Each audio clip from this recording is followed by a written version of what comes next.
It generally benefits them in a couple of ways. First of all, it gives them, in the case of the magazine, it's giving them more content, right? And so the big challenge with a lot of different media outlets is where's the content coming from, and how can we afford to really aggregate all this really great content.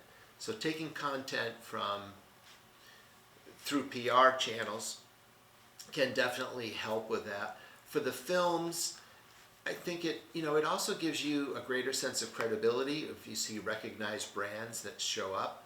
And of course it gives you additional revenue, right? Because there's a fee a fee that's paid for placing that product.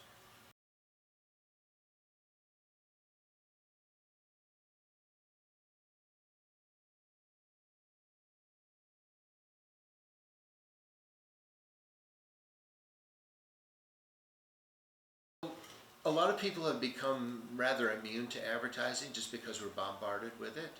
And so one of the reasons that product placement tends to work really well is that it's kind of counterintuitive in the sense that there's no direct call to action. There's no direct advertising message that people are receiving. But it's very effective at building brand awareness because people see the brand in the film, or they hear about the brand in the song, or they see it in a print publication, and it definitely raises brand awareness.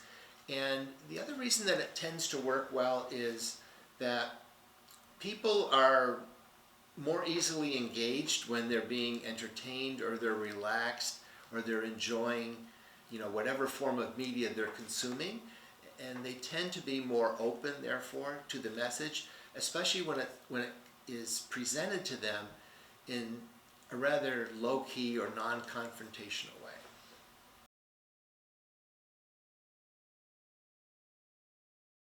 We went from a product manufacturing environment into more of a brand manufacturing environment, and how we went from producing product to producing brands.